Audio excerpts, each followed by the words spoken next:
بذكر الله ترتاح القلوب وتنزاح المتاعب والكروب.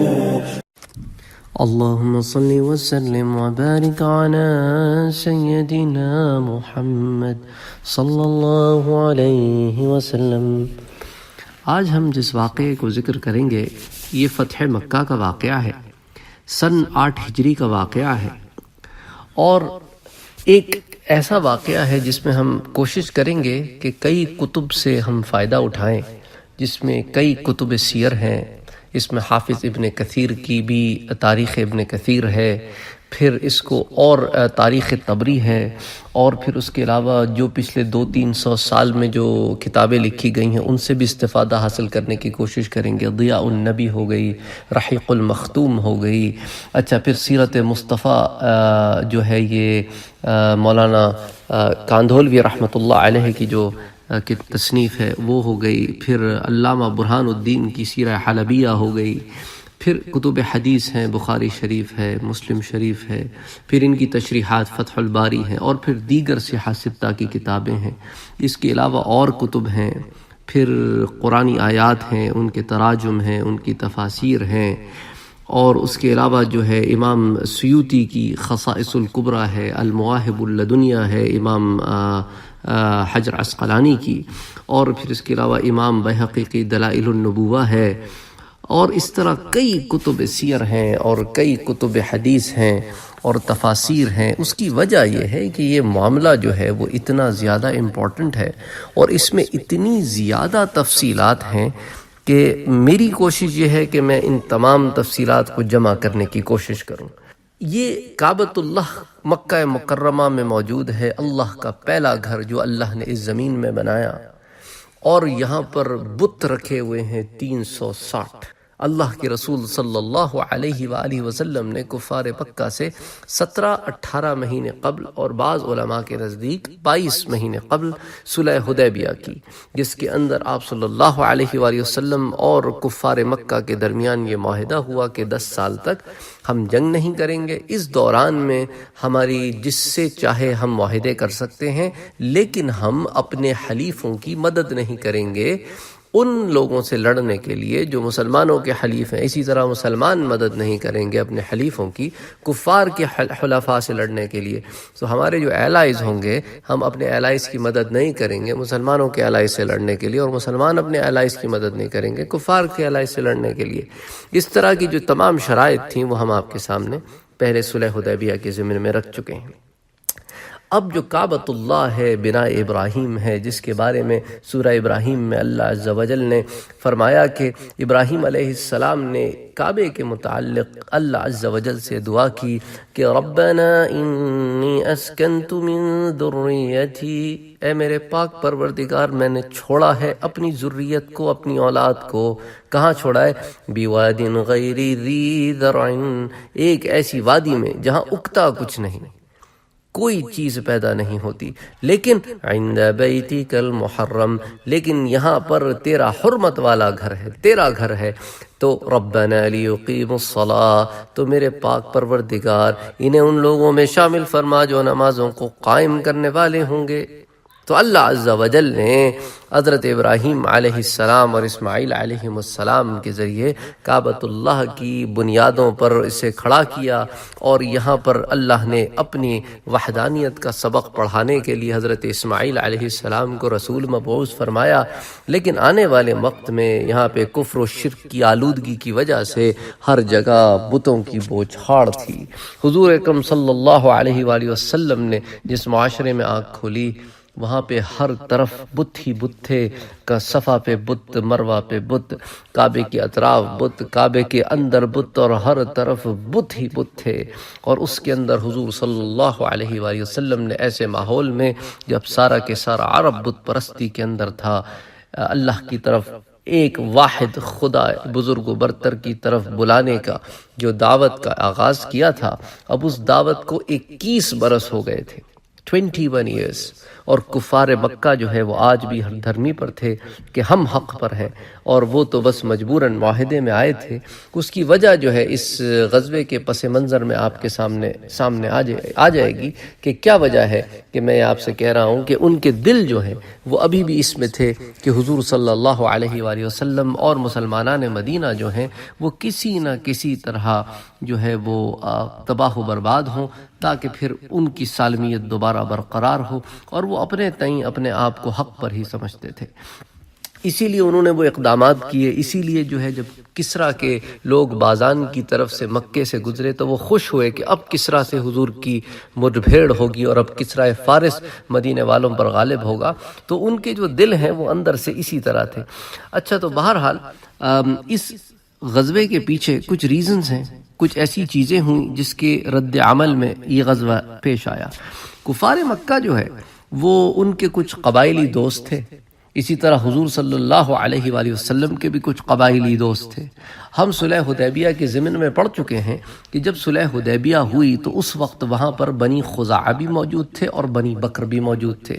تو فوراً جیسے ہی ان دستاویزات کے اوپر دستخط ہوئے تو بنی خزاعہ کھڑے ہوئے اور انہوں نے کہا حضور اکرم صلی اللہ علیہ وآلہ وسلم، ہم آپ کے دادا سے بھی عہد و پیمان کر چکے ہیں اور ہم ایسی عہد و پیمان آپ سے بھی کرنا چاہتے ہیں جیسا کہ آپ کے دادا سے کیا تھا، اور ہم آپ کے حلیف بننا چاہتے ہیں، اور کفار مکہ سن لیں اور بنی بکر بھی سن لیں کہ ہم آپ کے حلفاء میں سے ہیں۔ اسی طرح بنی بکر نے کہا کہ ہم قریش کے حلفاء میں سے ہیں اور اس بات کو ہم سب کے سامنے باور کرا دینا چاہتے ہیں۔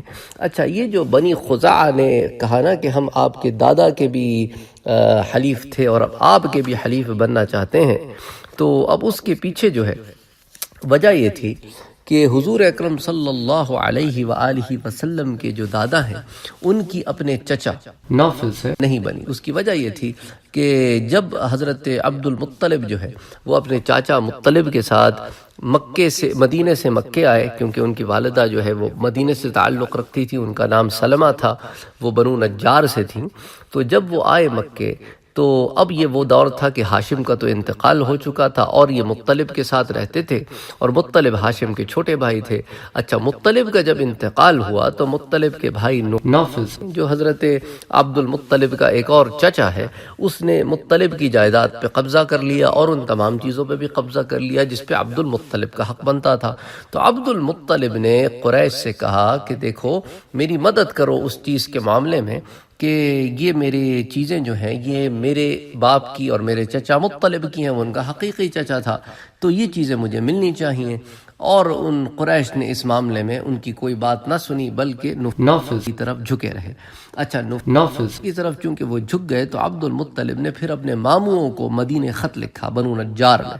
تو بنو نجار سے ان کے ماموں جو ہیں وہ اپنے قبیلے کے 70 لوگوں کو گھوڑے پہ سوار ایک بالکل جنگ کی تیاری کیے ہوئے وہ مکہ معظمہ میں داخل ہوئے اور سیدھا نوفل کے گھر پہنچ گئے، اور نوفل کے گھر جا کے انہوں نے کہا کہ اگر تم شرافت سے عبد المطلب کا حق اسے واپس کر دو تو ٹھیک ہے، نہیں تو پھر جنگ کرنے کے لیے تیار ہو جاؤ۔ جب نوفل دیکھا کہ میرے گھر کے دروازے پہ 70 بندہ گھوڑے پہ سوار ہے اور اسلحے سے لیس ہے، اس کا اتنا بڑا قبیلہ تو تھا نہیں کہ وہ 70 بندے سے لڑے، اور پیچھے 70 بندہ ابھی آئے تو پیچھے کتنا بندہ ہوگا۔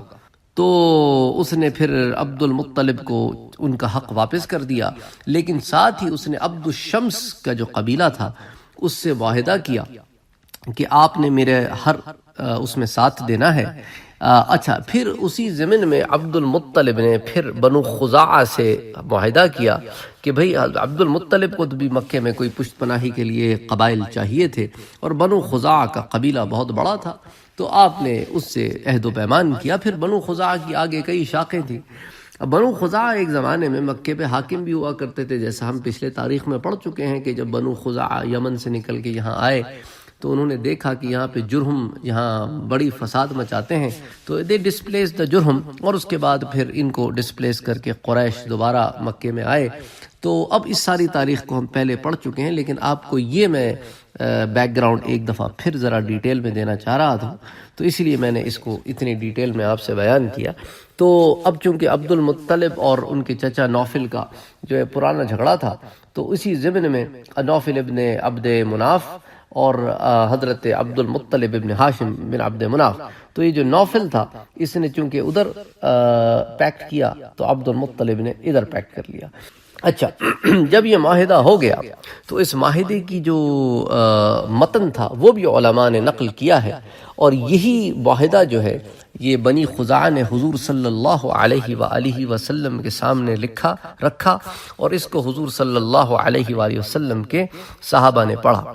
اچھا، جو معاہدہ عبد المطلب نے بنی خزاعہ کے ساتھ کیا وہ تحریر شدہ تھا، یعنی اس سے آپ کو اندازہ ہوتا ہے کہ وہ کتنا پختہ معاہدہ تھا کہ اس زمانے میں بھی وہ تحریر کیا کرتے تھے. تو اس میں انہوں نے لکھا کہ اللہ تیرے نام سے ہی شروع کرتا ہوں. یہ حلف نامہ عبد المطلب ابن ہاشم کی طرف سے بنی خزاعہ کے لیے لکھا گیا ہے، جبکہ بنی خزاعہ کے معززین اور سمجھدار لوگ اس کے یعنی عبد المطلب کے پاس آئے.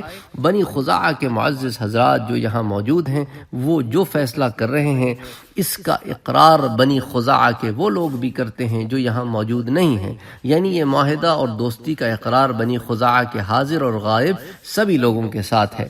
اچھا، پھر وہ آگے لکھتے ہیں ہمارے اور تمہارے درمیان اللہ کے نام پر عہد و پیمان اور میثاق ہو رہا ہے، اس کو کبھی فراموش نہیں کیا جا سکتا کہ ہم دونوں فریق اس وقت تک ایک جان دو قالب رہیں گے اور ایک دوسرے کی مدد کرتے رہیں گے جب تک ثبیر پہاڑ سامنے نظر آتا رہے گا اور ہرا پہاڑ اپنی جگہ قائم رہے گا اور بحر صوفہ میں پانی موجود رہے گا، یعنی ہمیشہ ہمیشہ ہم دونوں ایک ہی رہیں گے.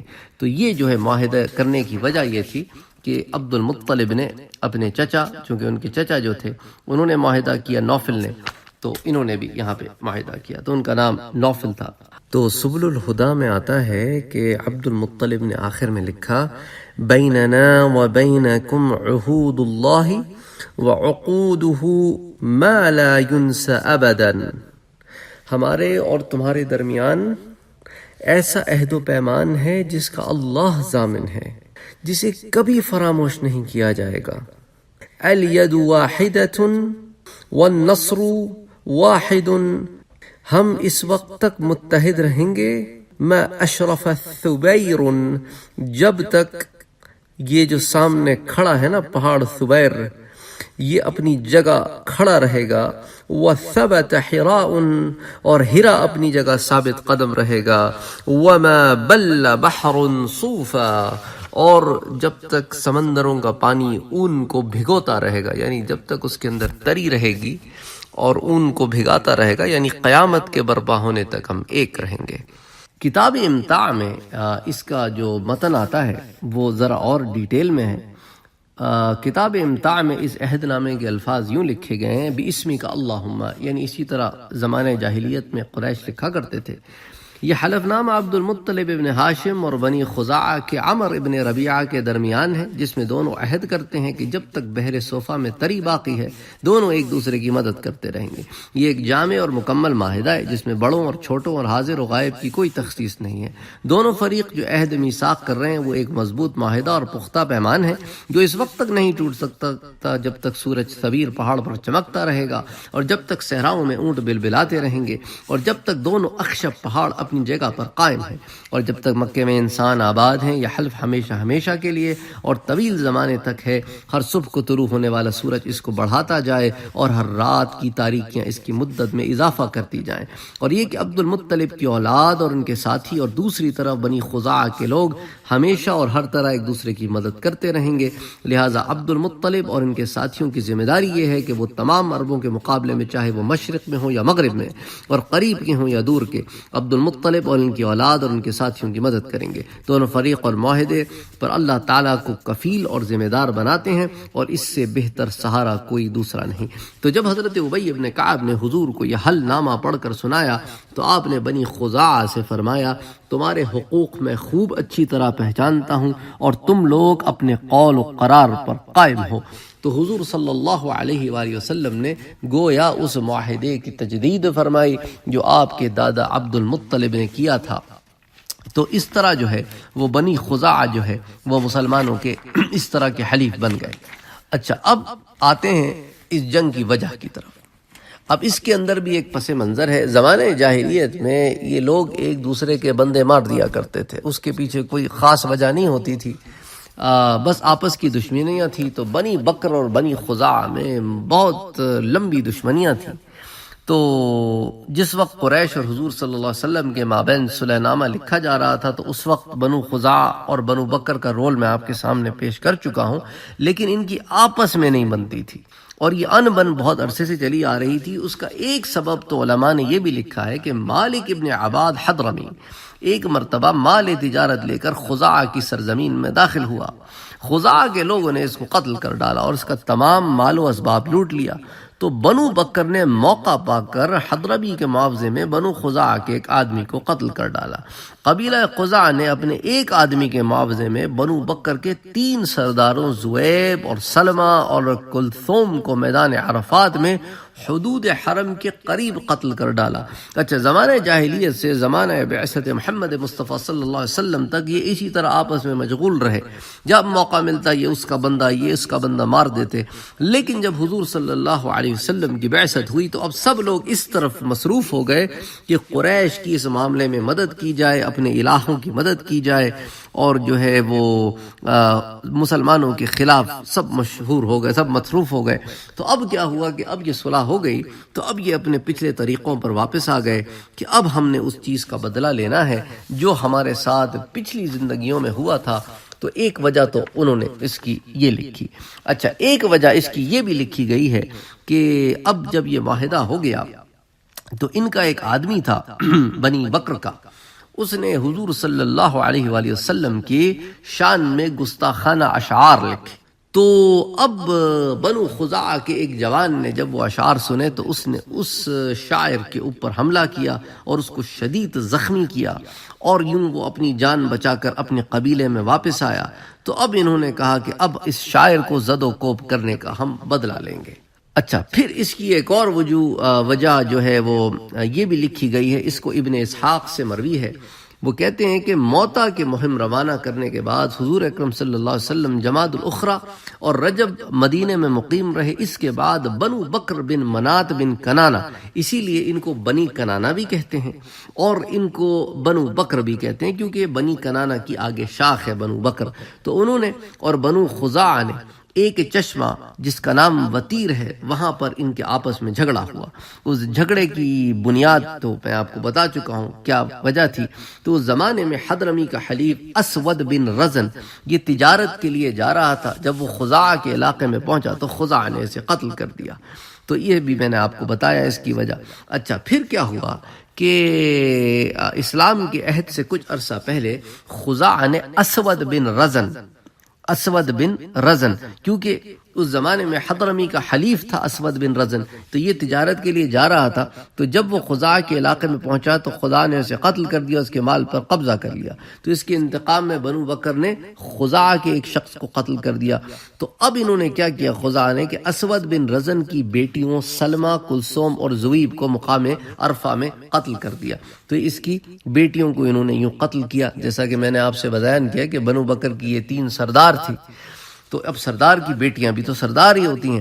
تو اب یہ تینوں بنو بکر کی اشراف میں سے تھے. تو اب تو یہ اندر سے کھول رہے تھے کہ اب ہم اس کا بدلہ کیسے لیں. اچھا، بنو عدیل جو ہے اس کا ایک شخص سے مروی ہے کہ عہد جاہلیت میں الاسود اپنی فضیلت کی وجہ سے کیا کرتا ہوتا تھا ان کے اندر کہ اگر کوئی کسی کو مار دے تو لوگ عام طور پہ دیت دیتے ہیں، رائٹ. تو یہ 2 دیتیں دیتا تھا یہ بتانے کے لیے کہ ہم کتنے اعلیٰ اور عرفہ ہیں اور ہماری فضیلت کتنی زیادہ ہے. تو وہ کہتے ہیں بنو دیل کا یہ شخص جو اس روایت کو بیان کرتا ہے وہ کہتا ہے ہم صرف 1 دیت دیتے تھے اور وہ 2 دیتے تھے. تو بنو بکر اور بنو خزاعہ میں یہ نزاع جاری تھا کہ اسلام جاری ہوا اور اب تمام عرب اسلام میں مشغول ہو گئے. تو صلح حدیبیہ کے بعد جب اللہ کے رسول صلی اللہ علیہ وسلم کی وجہ سے یہاں پہ پھر امن و امان ہوا تو اب بنو بکر نے خزاعہ سے پرانے بدلے نکالنے کے لیے اس صلح نامہ کو توڑنا چاہا. تو اس غرض سے نوفل بن معاویہ الدیلی بنو دیل کے ساتھ جن کا وہ رئیس تھا، اگرچہ تمام بنو بکر اس کے تابع فرمان نہ تھے، وہ برآمد ہوا اور اس نے بنو خزاعہ پر جو وطیر نامی چشمے پر اس وقت فروکش تھے ان میں رات میں حملہ کیا اور بنو خزاعہ کو اس نے اس وقت مارا جبکہ وہ آرام سے سو رہے تھے، بے فکر تھے کہ اب ان کے اوپر کوئی حملہ نہیں کرے گا۔ اچھا، یہ تو اس کی ایک ڈیٹیل آ گئی۔ اب اس کی کچھ اور ڈیٹیل بھی علماء بیان کرتے ہیں۔ اب اس کو ڈیٹیل میں دیکھتے ہیں کہ یہ جو پورا حملہ ہے یہ باضابطہ کیسے پلان آؤٹ ہوا۔ اس کی بڑی لمبی چوڑی پلاننگ کر کے اس کو حملہ کیا گیا تھا۔ یہ کوئی اچانک ایک رات میں انہوں نے فیصلہ نہیں کیا کہ آؤ اب ہم حملہ کرتے ہیں۔ تو بنو کنانہ اور بنو بکر کے جو سردار تھے انہوں نے قریش کو اپروچ کیا اور قریش کے رؤساء سے انہوں نے التجا کی کہ وہ اب بنی خزاعہ پہ حملہ کرنا چاہتے ہیں، اور اس معاملے میں قریش جو ہے ان کو اسلحہ بھی دیں اور بندہ بھی دیں، اور انہوں نے انہیں اپنی قرابت داری کا واسطہ دیا اور ان پر اپنا یہ احسان جتلایا کہ حضور کے خلاف لڑنے میں ہمیشہ انہوں نے ان کا ساتھ دیا ہے اور اسلام کو مٹانے میں بھی پیش رہے ہیں۔ تو انہوں نے جب اس طرح کی جذباتی باتیں کی تو قریش کے جو سردار تھے وہ بھی ذرا جوش میں آ گئے۔ اچھا، ابو سفیان جو ہے وہ اس میں شریک نہیں تھے اور اس بارے میں ان سے مشورہ بھی نہیں کیا گیا۔ اچھا، ایک روایت میں ہے کہ ابو سفیان سے مشورہ کیا گیا تھا لیکن انہوں نے حمایت کا انکار کر دیا، تو بہرحال وہ اس کے اندر شامل نہیں تھے۔ لیکن قریش میں کوئی ایک رئیس تھوڑی تھا، بہت سارے سردار تھے، تو بنو خزاعہ کے خلاف سازش میں وہ سردار بھی شامل ہوئے۔ انہوں نے بندہ بھی پرووائڈ کیے، بندے بھی پرووائڈ کیے، خود بھی شریک ہوئے اور انہوں نے اسلحے سے بھی مدد کی۔ تو بنو خزاعہ کے اوپر حملہ کرنے کے لیے بنو بکر نے یہ طریقہ جو ہے وہ اڈاپٹ کیا، اور ساتھ ہی ساتھ انہوں نے جو مقام تھا وطیر کا، یہ ایک کنواں تھا جو بنو خزاعہ کے ہی علاقے میں تھا، انہوں نے کہا کہ ہم وہیں پر اکٹھا ہوں گے سارے، تم مکے سے آنا، ہم وہاں سے آئیں گے، اور پھر اچانک ان کے اوپر اس وقت دھاوا بول دیں گے جب یہ لوگ سو رہے ہوں گے، اور ان کو ہم تہہ تیخ کریں گے۔ تو یہ انہوں نے آپس میں ایک پلان بنایا۔ تو اب اس پلان کے تحت یہ سارے لوگ وہاں جمع ہوئے۔ اچھا، اب مکے سے بڑے بڑے سردار بھی نکلے جس کے اندر بہت بڑے بڑے نام ہیں۔ آپ کو میں بتاؤں گا تو آپ کو حیرانی ہوگی کہ صفوان ابن امیہ، اکرمہ بن ابی جہل، حویتب ابن عبد العزہ، شیبہ ابن عثمان، مقرس ابن حفص اور بھی کئی لوگ۔ اچھا، انہوں نے اپنے چہروں پر نقاب ڈالے اور عجیب قسم کے لباس پہنے تاکہ پہچانے نہ جائیں کہ مکے والے ہیں۔ اچھا، پھر انہوں نے اپنے ساتھ غلام اور نوکروں کا ایک بڑا جم غفیر بھی جمع کیا، اب اور ساتھ جو ہے اپنا اسلحہ وغیرہ بھی انہوں نے لیا، اور انہوں نے بنی بکر کو بھی اسلحہ پرووائڈ کیا، کیونکہ صفوان ابن امیہ کے پاس اسلحے کے ذخائر تھے، جیسا کہ ابھی ہم پڑھیں گے۔ تو اس نے ان کو اسلحہ وغیرہ بھی دیا، بڑا امیر آدمی تھا، اور جو ہے وہ رؤسائے قریش میں اس کا ایک بہت بڑا مقام تھا۔ اچھا، اب انہوں نے جب ان پہ حملہ کیا تو یہ تو سوئے ہوئے تھے اور ان میں عورتوں، بچوں اور بوڑھوں کی ایک کثیر تعداد تھی، تو انہوں نے اچانک حملہ کیا اور حملہ کر کے انہوں نے مارنا شروع کر دیا۔ اب یہ لوگ بھاگے، بنی خزاعہ والے جان بچا کر بھاگے، یہاں تک کہ وہ حدود حرم میں داخل ہو گئے۔ تو جب وہ حدود حرم میں داخل ہو گئے تو انہوں نے کہا کہ اب تو تم ہمیں نہیں مارو گے نا، اب تو ہم حدود حرم میں آ گئے ہیں، حدود حرم میں تو مارنا منع ہے۔ اچھا، یہ جو بنی بکر تھے نا، ان کی اپنے لوگوں نے بھی ان کے اپنے سردار سے کہا، ان کا جو سرغنہ تھا نا نوفل بن معاویہ، اس سے کہا کہ دیکھو نوفل، اب تو یہ حدود حرم میں آ گئے ہیں، خدا سے ڈرو، ان کو نہ مارو۔ اس نے اس وقت ایک ایسا جملہ کہا جس پہ علماء کہتے ہیں کہ بڑا تعجب کن جملہ ہے کہ بندہ سوچے تو لرز جائے۔ اس نے ادا کیا، اس نے کہا لا الہ اليوم، آج کوئی خدا نہیں ہے، معاذ اللہ، آج تمہیں کسی خدا سے ڈرنے کی ضرورت نہیں ہے۔ یا بنی بکر، اے بنی بکر، تم بھول گئے وہ وقت کہ اسی حرم میں تم لوگوں کا مال چرا لیا کرتے تھے۔ جب تم لوگوں کا مال چراتے تھے اس وقت تو تمہیں خیال نہ رہتا تھا کہ یہ حرم میں ہے اور ہم مال چرا رہے ہیں۔ آج جب دشمن سے انتقام لینے کا واقعہ ہے تو تمہیں اب حرم کا تقدس یاد آ گیا ہے۔ خبردار، آج کوئی شخص انتقام لینے میں سستی نہ کرے، دشمن جہاں ملے اسے وہیں تہہ تیخ کر دو۔ اب جو ہے بنو خزاعہ نے پھر حملہ، موزون خزاعہ کے جو لوگ تھے بچے کچے، اب وہ بھاگ رہے تھے اور یہ ان کو پیچھے مار رہے تھے۔ اچھا، بنو خزاعہ کے دو لوگ جو ہیں، ایک تو بدیل ابن ورقہ، یہ جو ہے وہ خزاعی تھے، ان کا مکان تھا مکے میں، اور ایک ان کے آزاد کردہ غلام تھے رافع، ان کا بھی مکان تھا۔ تو اب انہوں نے ان کے مکان پہ پہنچ کر پناہ لی کہ اب تو مکے میں کوئی اور چارہ تو ہے نہیں، تو اب ہم ان کے مکانوں میں پناہ لے لیتے ہیں، شاید اس طرح بچ جائیں۔ تو غزیل ابن ورقہ یا بدیل ابن ورقہ، ان کے مکان میں کچھ لوگ گھس گئے اور کچھ لوگ جو ہے وہ رافع کے مکان میں گھس گئے۔ تو اب لوگوں نے کیا کیا کہ ان کے مکانوں کے اندر گھس کے بنو خزاعہ کے لوگوں کو مارا، انہیں لوٹا، اور اس کے بعد رات کا اندھیرے سے فائدہ اٹھاتے ہوئے کفار مکہ جو قریش کے رؤساء تھے وہ اپنے اپنے گھروں میں داخل ہو گئے تاکہ کسی کو پتہ نہ چلے کہ ہم بھی اس جنگ میں شامل تھے، اور اس طرح حضور کو اطلاع نہیں ملے گی کہ قریش بھی اس میں شامل تھے، اور ہم وہ صبح کا اجالا ہونے سے پہلے بالکل ٹھیک ٹھاک ہو جائیں گے، کسی کو پتہ بھی نہیں چلے گا۔ اچھا، جب صبح ہوئی تو لوگوں نے دیکھا کہ بدیل اور رافع ان کے مکانوں کے دروازوں پر بنو خزاعہ کی لاشوں کا ڈھیر ہے۔ اسی طرح امتاع الاسماء میں اس کو بیان کیا گیا ہے۔ تو اب حارث ابن ہشام اور عبداللہ ابن ربیعہ دونوں صفوان اور اکرمہ کے پاس آئے، انہوں نے کہا کہ اما منعکما، ہم نے تمہیں منع نہیں کیا تھا، یہ تم نے کیا کیا ہے؟ تم نے تو معاہدہ توڑ دیا ہے۔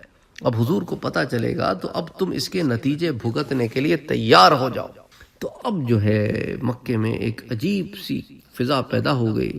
تو ان قریشیوں نے بنو بکر کی جو مدد کی تھی، اس ضمن میں ابو سفیان سے تو مشورہ نہیں کیا تھا۔ جب ابو سفیان کو پتہ چلا تو اس نے تو سر پٹا، اس نے کہا یہ تم لوگوں نے کیا کیا، کہ تم نے کیا ہے؟ اچھا، پھر اس نے کہا کہ میری بیوی نے بھی ایک بڑا عجیب خواب دیکھا ہے۔ جو اس کی بیوی تھی نا، ہندا، کہتا اس نے ایک بڑا عجیب خواب دیکھا ہے، اور وہ خواب دیکھ کر تو میں بھی ڈر گیا ہوں۔ معلوم یہ ہوتا ہے کہ حضور صلی اللہ علیہ وآلہ وسلم اب ہم پہ حملہ کریں گے اور ہمیں سخت ندامت اٹھانی پڑے گی۔ تو اب جب حارث ابن ہشام ابو سفیان کے پاس آیا اور اس نے اس کو بتایا تو اس نے کہا کہ دیکھو میری بیوی نے بھی ایک خواب دیکھا ہے۔ جو اس کی بیوی تھی نا، ہندا بنت عتبہ، اس نے کہا کہ میری بیوی نے بھی ایک خواب دیکھا ہے، اور اس نے مجھے بتایا ہے کہ حجون کی طرف سے خون کا دریا بہتا ہوا آیا اور خندمہ تک پہنچ گیا، اور لوگ اس کو دیکھ کر سخت پریشان اور بدحواس ہو رہے ہیں۔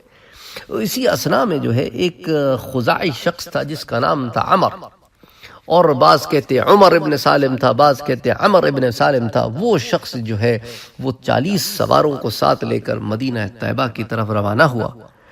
اچھا، وہاں پر مدینہ طیبہ میں بھی اب آپ دیکھیں نا، حضور صلی اللہ علیہ وآلہ وسلم کو اللہ سبحانہ وتعالی کیسے چیزیں کھولتے ہیں۔ اللہ اکبر، اللہ اکبر، لا الہ الا اللہ محمد رسول اللہ صلی اللہ علیہ وسلم۔ اچھا، وطیر نامی کنویں پر رات کے وقت بنو خزاعہ کا حملہ ہوا۔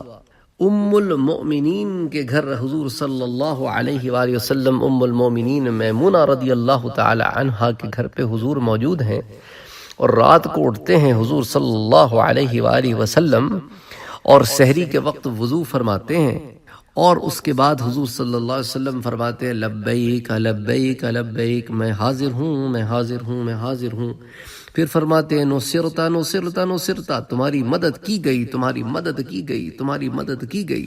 تو جب حضور صلی اللہ علیہ وآلہ وسلم وضو کر کے فارغ ہوتے ہیں تو ام المومنین میمونہ رضی اللہ تعالی عنہا حضور سے فرماتی ہیں کہ یا رسول اللہ، آپ نے 3 بار لبیک کہا اور 3 بار نصرتا کہا، وہاں تو کوئی آدمی نہیں تھا، آپ کس سے بات کر رہے تھے؟ آپ نے فرمایا بنی کعب کا ایک رجز خواں ہے، یعنی رجز کہتے تھے اس زمانے میں، شعر کہتے تھے نا جو، تو وہ شعر کہنے والا آدمی ہے، شاعر آدمی ہے، وہ رجز پڑھ رہا تھا۔ تو جب اس نے رجز پڑھی تو میں نے اس کے رجز کا جواب دیا۔ تو اب ام المومنین کہتی ہیں کہ اب ہم نے تو کوئی رجز نہیں سنی، ہم نے تو کوئی رجز نہیں سنی، اور حضور صلی اللہ علیہ وسلم نے سنی بھی اور اس کا جواب بھی دیا۔ حضور نے فرمایا کہ یہ شخص جو رجز پڑھ رہا تھا اس کا تعلق بنی کعب سے تھا، اور وہ مجھ سے فریاد کر رہا تھا کہ قریش نے بکر بن وائل کی مدد کی ہے اور ہم پر حملہ کر دیا ہے۔ تو ام المؤمنین فرماتی ہیں کہ 3 دن کے بعد کچھ لوگ مسجد النبوی میں آئے حضور سے ملنے کے لیے، اور پھر ایک رجز والے آدمی کو ہم نے شعر پڑھتے سنا۔ تو حضور صلی اللہ علیہ وآلہ وسلم کو جب وہ وہاں شعر پڑھ رہا تھا، جب وہ قتل ہو رہے تھے یا قتل ہو چکے تھے، تو حضور کو اللہ سبحانہ وتعالی نے مدینے میں وہ منظر دکھا دیا۔ اللہ اکبر، اللہ اکبر، اللہ اکبر، سبحان اللہ۔ اسی طرح بی بی عائشہ رضی اللہ تعالی عنہا فرماتی ہیں کہ حضور صلی اللہ علیہ وآلہ وسلم نے اس بات کی ہمیں خبر دی، اس بات کے ہونے سے پہلے ہمیں خبر دی، ہمیں بتایا کہ ایسا ایسا معاملہ ہو گیا ہے۔ تو بی بی عائشہ فرماتی ہیں کہ حضور نے کہا کہ عائشہ، بنو خزاعہ پر آج بڑا ظلم و ستم ہوا ہے۔ ام المومنین نے عرض کیا کہ یا رسول اللہ کیا ظلم و ستم ہو گیا ہے؟ کیا قریش میں یہ ہمت ہے کہ وہ اس معاہدہ صلح کی خلاف ورزی کر سکیں، حالانکہ تلواروں نے تو انہیں تباہ و برباد کر دیا ہے؟ فرمایا انہوں نے وہ معاہدہ توڑ دیا ہے اور اس میں اللہ کی حکمتیں ہیں۔ تو بی بی عائشہ کہتی ہیں میں نے عرض کیا یا رسول اللہ اس کا انجام تو بخیر ہوگا نا؟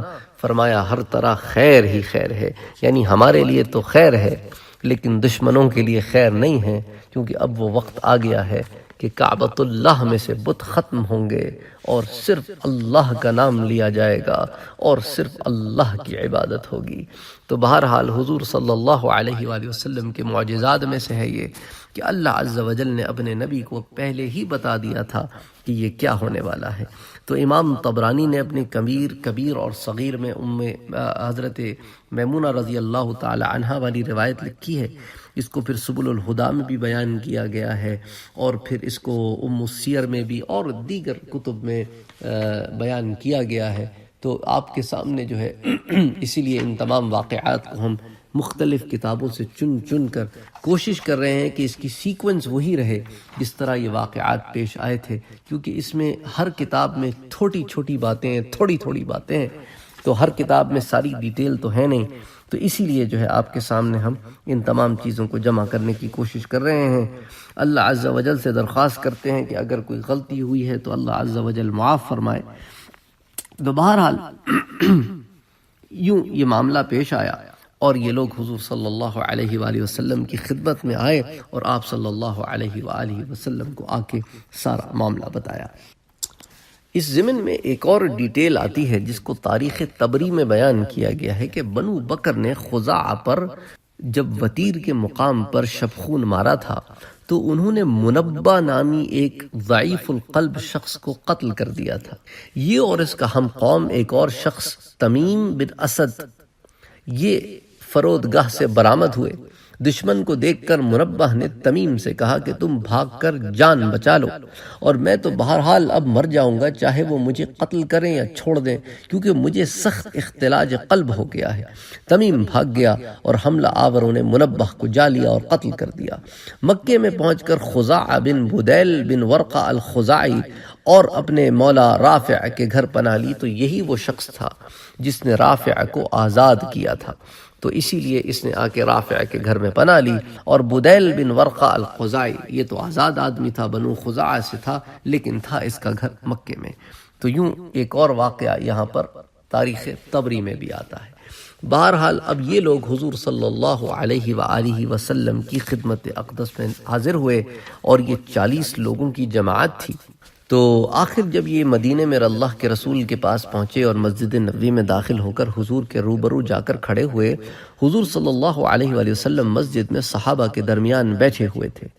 تو بدیل نے آپ کے سامنے کھڑے ہو کر اشعار پڑھے اور اس اشعار کو پھر علماء نے اپنی کتابوں میں نقل کیا ہے۔ بعض لوگ کہتے ہیں کہ وہ بدیل نے نہیں بلکہ عمر ابن سالم نے کھڑے ہو کر یہ اشعار پڑھے تھے، اور انہوں نے اور اتنے زیادہ وہ جامع اور مانع اور ایسے اشعار تھے کہ ان کو سن کر بندہ جو ہے وہ ویسی اس نے کہا یا ربی انی ناشد محمدا حلف ابینا و ابیہ الاتلدا، اے پروردگار میں محمد کو اپنے باپ اور ان کے باپ عبد المطلب کا قدیم عہد یاد دلانے آیا۔ زمانہ جاہلیت میں خزاعہ حضرت عبد المطلب کے حلیف تھے۔ اشارہ اس طرف ہے کہ جس طرح ہم آپ کے حلیف ہیں اسی طرح ہمارے باپ دادا آپ کے باپ دادا کے حلیف تھے۔ اور بعض روایات میں یہ آیا ہے کہ یا ربی انی ناشد کی جگہ اللہم انی ناشد آیا ہے، اور بعض روایات میں یا رب کی جگہ لاہم انی ناشد محمد آیا۔ یہ جو لاہم ہے نا، اس کے معنی اللہم کے ہی ہوتے ہیں، جیسا کہ صحیح بخاری میں بھی ہے کہ لاہم لولا انت مہتدیتنا، اے اللہ اگر تیری توفیق نہ ہوتی تو ہم ہدایت نہ پاتے۔ اچھا، علامہ شبلی نے سیرت النبوی میں جب انہوں نے کتاب لکھی نا تو اس میں انہوں نے لا ہما کو لا ہما جو ہے وہ لکھ کر انہوں نے اس کا اسی معنی میں ترجمہ کیا ہے کہ کچھ غم نہیں، میں محمد کو وہ عہد یاد دلاؤں گا۔ لیکن پھر بعض کے علماء نے اس کو لکھا ہے کہ نہیں، یہ ان سے شاید غلطی ہوئی ہے لکھنے میں، یہ لا ہما نہیں ہے بلکہ لا ہما ہے۔ بہرحال وہ اس لیے کہتے ہیں کہ علامہ شبلی کو اس میں اشتباہ ہو گیا ہوگا۔ پھر وہ لکھتے ہیں کہ اس نے اگلا شعر کہا کہ ان قریشا اخلفوک المواعدا ونقضوا میثاقک المؤکدا، تحقیق قریش نے آپ سے جو وعدہ کیا تھا اس کی خلاف ورزی کی ہے اور آپ کے پختہ عہد اور پیمان کو توڑ دیا ہے۔ ہم بیوتنا بالوتیر حجدا وقتلونا رکعا وسجدا، اور ان لوگوں نے چشمہ وتیر پر سوتے وقت ہم پر شب خون مارا اور رکوع اور سجود کی حالت میں ہم کو قتل کیا، کیونکہ ان میں سے بعض لوگ تو مسلمان تھے اور ان میں سے اسی لیے اگر نہ ہوتے تو وہ اس بات کو بیان نہ کرتے کہ تہجد کا وقت تھا اور ہم رکوع اور سجود کر رہے تھے، اور انہوں نے ہمیں اس حالت میں مارا کہ ہم اللہ کی عبادت کر رہے تھے۔ تو اب حضور صلی اللہ علیہ وسلم کو جب یہ باتیں اس طرح انہوں نے بیان کی تو آف کورس حضور صلی اللہ علیہ وسلم جو جلال میں آئے۔ پھر اس نے کہا کہ وَجْعَلُوا لِي فِي كِدَارُ الصَّدَى وَضَعْمُوا أَلَّسْتُ أَدْعُو أَحَدًا، اور مقام قدا میں آدمیوں کو ہماری گھات میں بٹھلا دیا اور ان کا گمان یہ تھا کہ میں کسی کو اپنی مدد کے لیے نہ بلاؤں گا۔ وَهُمْ أَذُلٌّ وَأَقَلُّ عَدَدًا قَدْ كُنْتُمْ وُلَدًا أَوْ كُنَّ وَالَدًا، اچھا، اور وہ سب ذلیل ہیں اور شمار میں بھی بہت کم ہیں، اور ہم بمنزلہ باپ کے ہیں اور آپ بمنزلہ اولاد کے، اس لیے کہ عبد مناف کی ماں قبیلہ خزاعہ سے تھی۔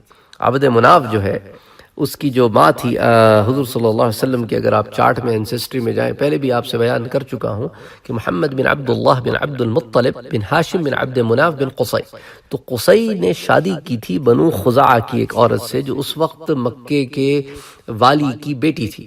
تو اس نسبت سے اس نے کہا کہ ہم بمنزلہ باپ کے ہیں اور آپ بمنزلہ اولاد کے ہیں، کیونکہ عبد مناف کی شادی جس عورت سے ہوئی تھی وہ تو ہمارے قبیلے کی تھی، تو وہ اس لحاظ سے آپ کی دادی ہوئی، تو ہم تو آپ کی دادی کے قبیلے والے ہیں اور آپ کی دادی کے قبیلے والوں کے ساتھ یہ ہوا۔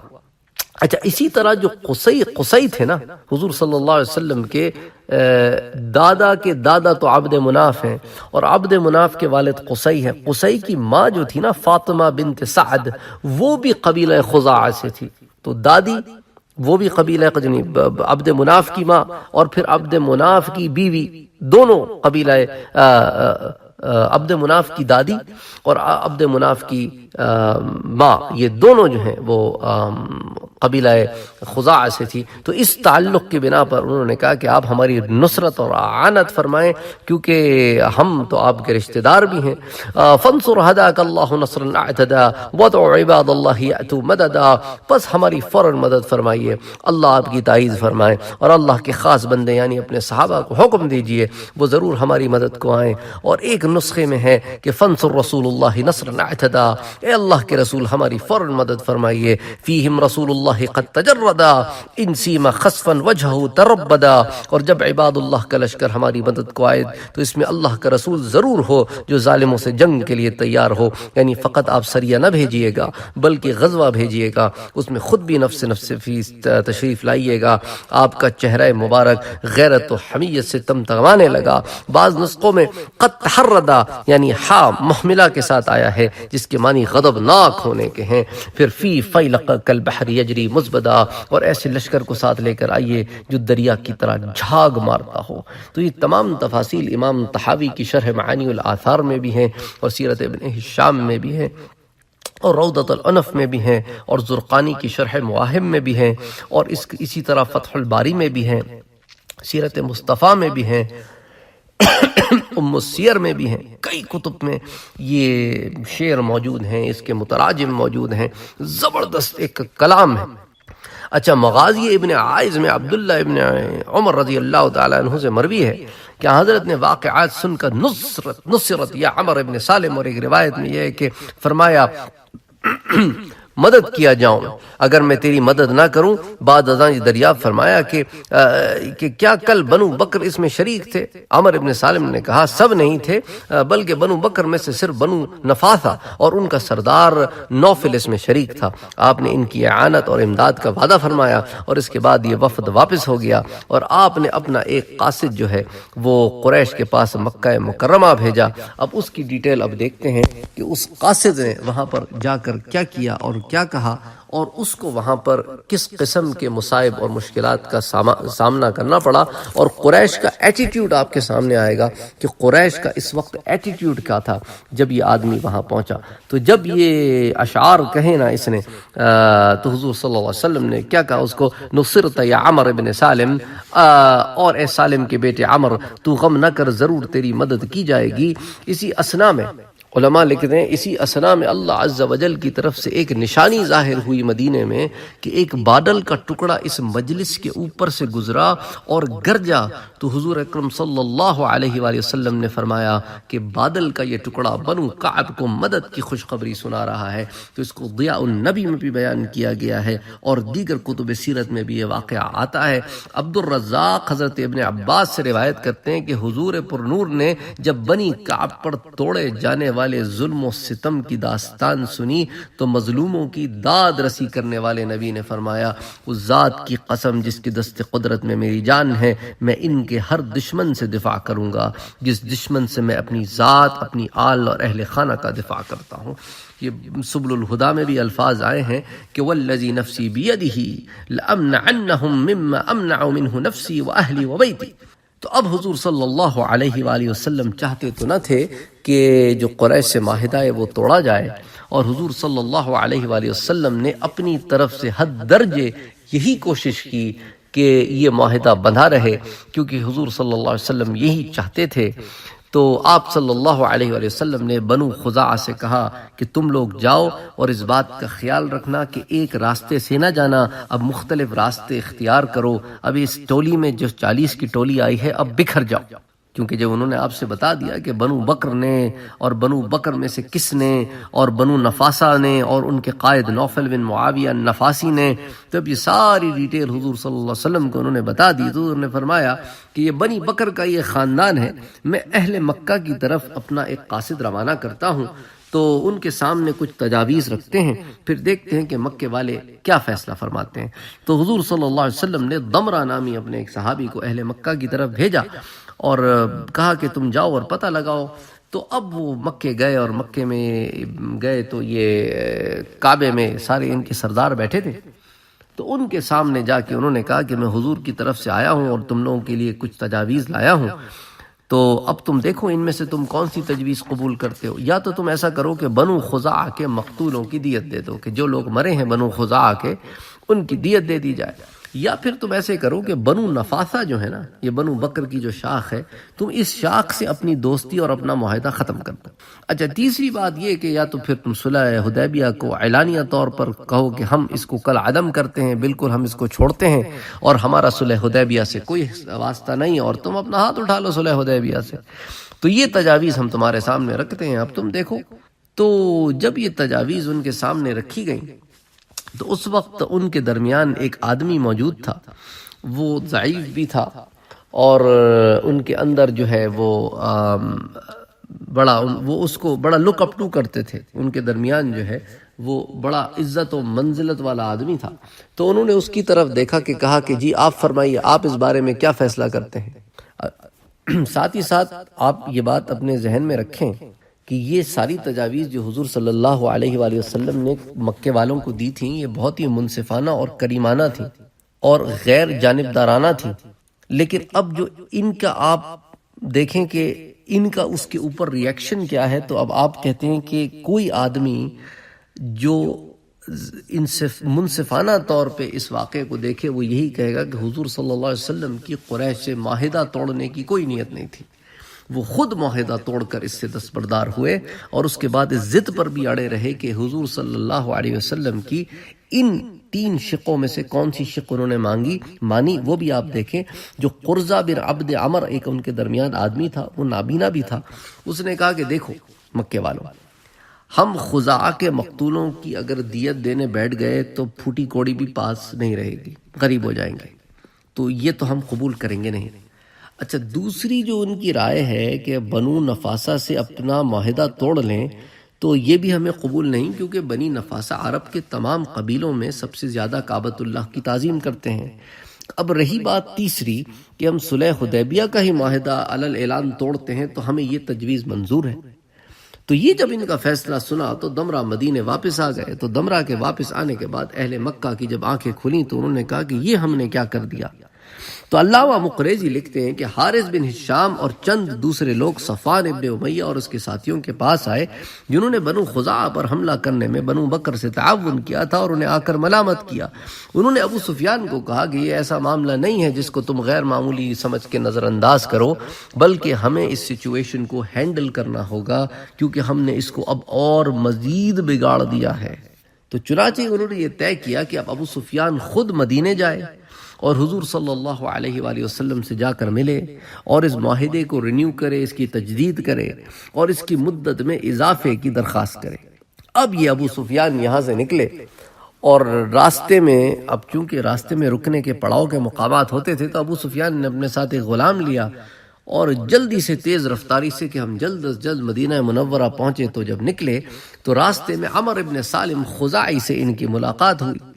تو جب عمر ابن سالم خزاعی سے یہ ملے تو ان کو شک ہوا کہ یہ راستہ تو مدینے کا ہی ہے اور ہو سکتا ہے کہ یہ مدینے سے ہی آ رہا ہو، اور حضور کو لگتا ہے کہ اب پوری بات پتہ چل گئی ہے، اسی لیے حضور صلی اللہ علیہ وآلہ وسلم کی طرف سے آدمی آیا ہے اور یہ حضور صلی اللہ علیہ وسلم کے پاس سے یہ بھی ہو کے آ رہا ہے، تو میں اس سے ذرا بات کر کے پتہ تو کروں کہ چکر کیا ہے، آخر ہے کیا، وجہ کیا ہے، تاکہ اب جب میں مدینے جا رہا ہوں تو مجھے سچویشن کا پتہ تو ہونا کہ آخر سچویشن کہاں تک پہنچ گئی ہے.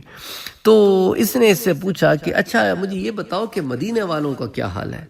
اس نے کہا مجھے کیا معلوم مدینے والوں کا کیا حال ہے ابو سفیان، تم تو ایسے بات کر رہے ہو جیسا کہ میں یثرب سے آ رہا ہوں، میں تو پتہ نہیں ایک عرصہ دراز ہوا یثرب گیا ہی نہیں. اس نے کہا اچھا یثرب نہیں گئے تم، اچھا کوئی یثرب کی کھجور وجور تو ہوگی تمہارے پاس، سنا ہے یثرب کی کھجوریں بڑی اچھی ہوتی ہیں. اس نے کہا میں جب یثرب گیا ہی نہیں تو یثرب کی کھجوروں کا میرے پاس کیا کام. تو ابو سفیان نے کہا کہ یار اب اس سے ڈائریکٹ ہی پوچھ لینا چاہیے. اس نے کہا اچھا یہ بتاؤ حضور سے تم مل کے آ رہے ہو تو کیا خیال ہے، حضور کو تم نے سب بتایا کہ کیا بات کی حضور سے. اس نے کہا بھائی جب میں مدینے گیا ہی نہیں تو حضور سے پھر میں کیسے ملوں گا، تم خود سوچو ابو سفیان تم کیا بات کر رہے ہو.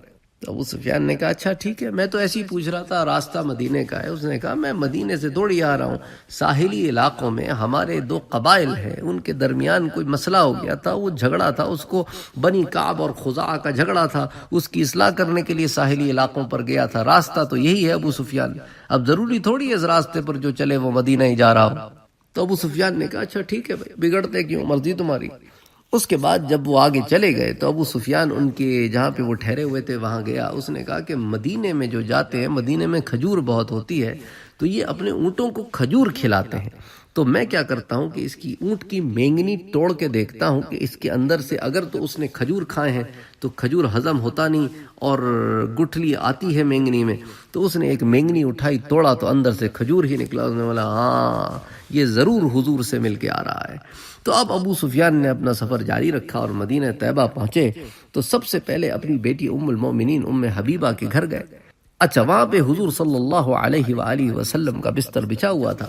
تو اس نے جب اس پر بیٹھنے کا ارادہ کیا تو ام المومنین نے اسے فوراً بستر اٹھا کر لپیٹ کر الگ رکھ دیا. ابو سفیان نے کہا میری بچی کیا تم نے اس بستر کو میرے لائق نہیں سمجھا یا مجھے اس قابل نہیں سمجھا کہ میں اس پر بیٹھوں، اس لیے تم نے اس پر یوں لپیٹ کے رکھ دیا. تو حضرت ام حبیبہ نے کسی ادنا جھجک کے بغیر اپنے باپ سے کہا کہ یہ بستر اللہ کے پیارے رسول کا ہے.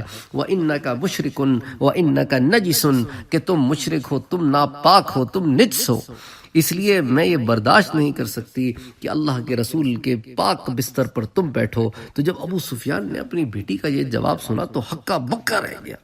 اس نے کہا لگتا ہے یہ جو تم نے راستہ اختیار کیا ہے نا مجھ سے جدا ہو کر، یہ کوئی شر کا راستہ ہے. تو انہوں نے فرمایا کہ نہیں، میں نے اسلام کو قبول کیا ہے اور اللہ نے مجھے اسلام کو قبول کرنے کی توفیق دی ہے. ابا جان آپ تو قریش کے سردار ہیں اور مکے کے رئیس ہیں، میں تو اس بات پر حیران ہوں کہ اتنی دانش و فہم کا مالک ہونے کے باوجود آپ کو اسلام کی حقانیت سمجھ میں نہیں آتی. آپ اللہ وحدہ لا شریک کے بجائے ان اندھے بہرے گونگے پتھروں کی پوجا کرتے ہیں. ابو سفیان اپنی بیٹی کے اس رویے سے بڑے مایوس ہوئے اور اٹھ کر پھر حضور صلی اللہ علیہ وسلم کی خدمت میں حاضر ہوئے۔ اس وقت حضور مسجد میں تشریف فرما تھے۔ حاضر ہو کر اس نے عرض کی کہ جب صلح حدیبیہ کا معاہدہ طے پایا تھا نا حضور، تو میں تو وہاں موجود ہی نہیں تھا، تو اب میں حاضر ہوا ہوں، مکے کا سردار ہوں، میں چاہتا ہوں اس معاہدے کی تجدید ہو جائے اور معاہدے کی مدت میں اضافہ ہو جائے۔ حضور نے پوچھا ابو سفیان تم محض صرف اس لیے اتنی دور سے آئے ہو؟ اس نے کہا جی ہاں رسول اللہ صلی اللہ علیہ وسلم، اللہ کے رسول نے فرمایا کیا اس دوران تم نے اس معاہدے کی کوئی خلاف ورزی تو نہیں کی ہے؟ اس نے بات ٹالتے ہوئے کہا کہ خدا کی پناہ مانگتا ہوں، ہم تو صلح حدیبیہ پر قائم ہیں، ہم تو اس میں کوئی تبدیلی بھی نہیں چاہتے، بس آپ اس کی جو ہے مدت جو ہے نا وہ بڑھا دیں اور تجدید کر دیں، ہم 10 سال اور کر دیتے ہیں، 2 سال کے قریب گزر گئے تو پھر ٹوٹل ٹائم فریم 12 سال ہو جائے گا۔ حضور صلی اللہ علیہ وسلم نے اس کی بات کا کوئی جواب نہ دیا، تو یہاں سے یہ مایوس ہو کر اٹھا اور حضرت ابو بکر صدیق رضی اللہ تعالی عنہ کی خدمت میں حاضر ہوا۔ اب آپ یہ دیکھیں کہ ابو سفیان جن لوگوں سے مل رہا ہے اور جس سیکوینس میں مل رہا ہے، آپ اس پہ غور کریں۔ یہاں سے اٹھا اور حضرت ابو بکر صدیق رضی اللہ تعالی عنہ کی خدمت میں گیا اور جا کر کہنے لگا کہ ابو بکر، میں چاہتا ہوں کہ تم حضور صلی اللہ علیہ وآلہ وسلم سے اس معاملے میں میری سفارش کرو کہ وہ اس کی تجدید کر دیں۔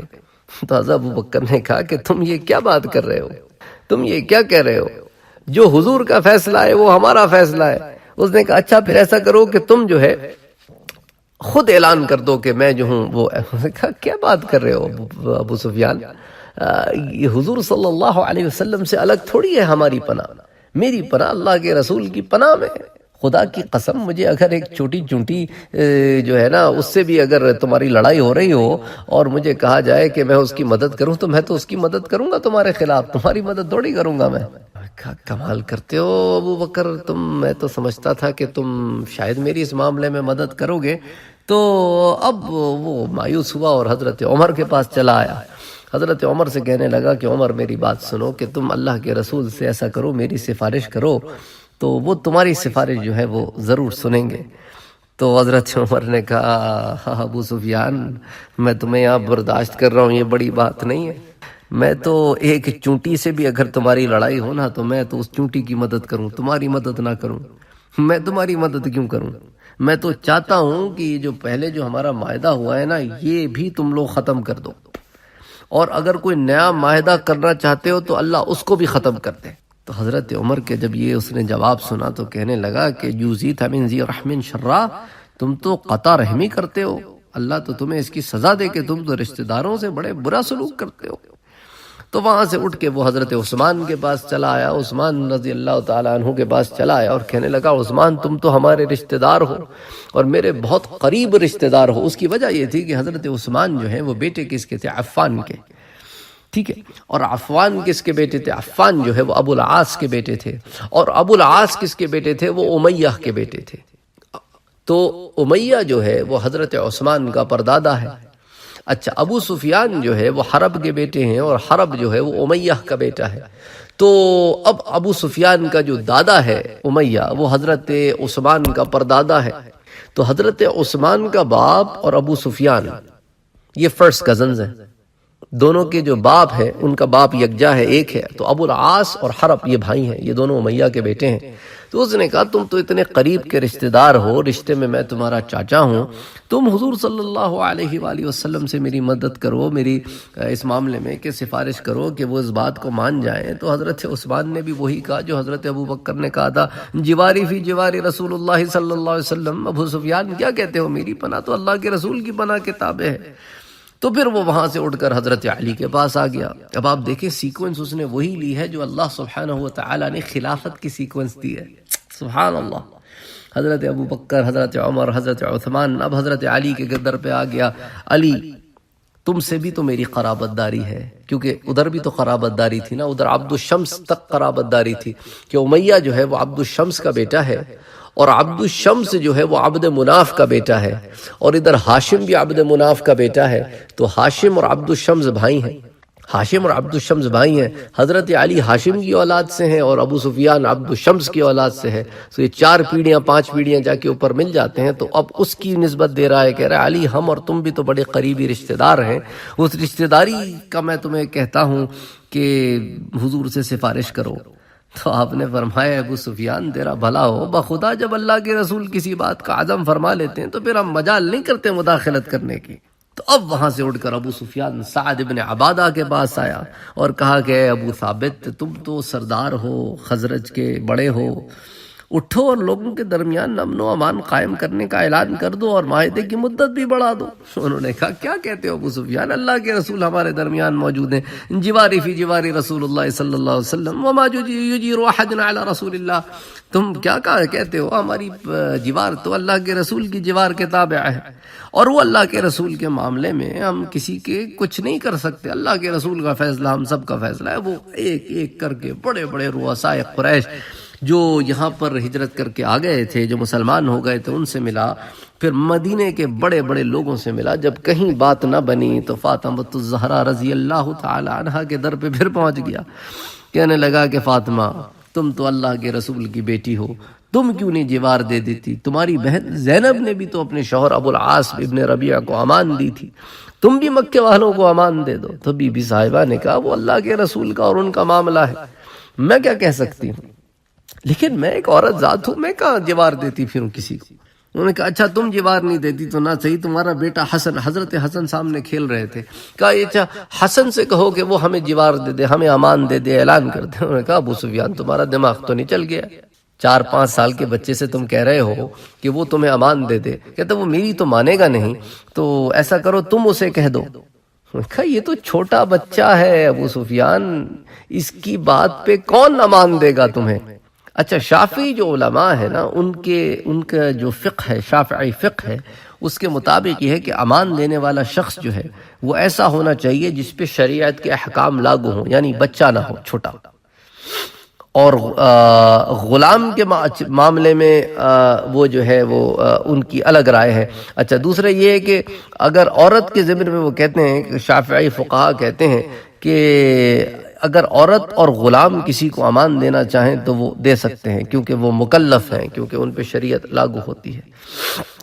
بہرحال یہ فقہی مسئلہ تھا تو وہ بھی میں نے آپ کے سامنے یہاں رکھ دیا۔ لیکن جو ہے ادھر ایک اور روایت آتی ہے کہ جس میں حضرت ام ہانی رضی اللہ تعالی عنہا نے پناہ دی تھی، اور حضور نے ان سے فرمایا تھا کہ ام ہانی جسے تم نے پناہ دی اسے ہم نے بھی پناہ دی۔ تو اس پہ جو باقی فقہا ہیں وہ کہتے ہیں وہ اس لیے ام ہانی کی پناہ لی گئی کیونکہ وہ حضور کے حکم میں آتی تھی، کیونکہ حضور نے عام پناہ دی تھی مکے والوں کو، تو اس لیے ام ہانی کی پناہ بھی پناہ تصور کی گئی۔ بہرحال تو ابو سفیان جو ہے وہ ادھر سے ادھر، ادھر سے ادھر جاتا رہا، اور آخر میں مایوس ہو کر اس نے مکے کا راستہ لیا اور پھر وہ مکے واپس پہنچ آیا۔ اچھا اس نے آتے ہوئے مکے آنے سے پہلے حضرت علی سے پھر وہ ایک دفعہ پھر ملا، اس نے بی بی فاطمہ سے کہا کہ تم علی سے کہو کہ وہ حضور سے کہیں، تو بی بی فاطمہ نے کہا علی تمہارے سامنے، تم خود کیوں نہیں بات کر لیتے ابو سفیان؟ تو اس نے پھر حضرت علی سے کہا کہ علی ایسا کرو کہ تم حضور سے پھر بات کرو۔ حضرت علی نے کہا کہ دیکھو حضور کی بات حتمی ہے۔ اس نے کہا اچھا ابو الحسن یعنی حسن کے باپ حضرت علی کو اس نے کہا ابو الحسن میرے سامنے کچھ ایسے معاملات ہیں جن میں مجھے کوئی راہ نظر نہیں آتی، اس لیے مجھے کوئی مشورہ ہی دے دو۔ تو حضرت علی نے کہا خدا کی قسم میرے پاس تمہارے لیے ایسی کوئی بات نہیں ہے جس سے تمہارا مسئلہ حل ہو سکے، مگر چونکہ تم بنی کنانہ کے سردار ہو اس لیے جاؤ اور لوگوں کے درمیان اعلان کر دو، اور پھر اعلان کر کے اپنے وطن واپس لوٹ جانا۔ تو اب ابو سفیان وہاں سے نکلا اور مسجد النبوی میں داخل ہوا، اور اس نے کہا کہ میں جو ہوں وہ اعلان کرتا ہوں لوگوں، میں صلح کا اعلان کرتا ہوں، اور میں اس بات کا اعلان کرتا ہوں کہ ہمارے اور تمہارے درمیان صلح ہوگی اور رہے گی، اور امان کا اعلان کرتا ہوں، اور خدا کی قسم میں یہ سمجھتا ہوں کہ کوئی شخص میرا اعلان رد نہیں کرے گا اور نہ میری پناہ کو ختم کرے گا۔ اور حضور صلی اللہ علیہ وسلم کے پاس آیا اس کے بعد اور کہنے لگا کہ اے محمد صلی اللہ علیہ وسلم میں نے لوگوں کے درمیان پناہ بن گیا ہوں۔ پھر اس نے کہا خدا کی قسم میں سمجھتا ہوں کہ کوئی شخص میری امان کو نہیں توڑے گا اور نہ میری پناہ کو رد کرے گا۔ تو حضور نے فرمایا کہ ابو حنظلہ یہ جو تم نے بات کی ہے نا یہ یک طرفہ ہے، یہ صرف تمہاری طرف کا اعلان ہے، یہ ہماری طرف کا اعلان نہیں ہے، یہ بات ہم تمہیں باور کرا دینا چاہتے ہیں۔ بہرحال وہ وہاں سے فوراً نکلا، اپنے اونٹ پر بیٹھا اور مکے کی طرف روانہ ہو گیا کہ اب میں قریش کے پاس واپس جاتا ہوں، میرا یہاں پر اسٹے بہت طویل ہو گیا ہے۔ تو اب اس کڑی کی جو باقی تفصیلات ہیں انشاءاللہ تعالی پھر اگلے درس میں دیکھیں گے۔ وما علینا الا البلاغ۔ بذكر الله ترتاح القلوب وتنزاح المتاعب والكروب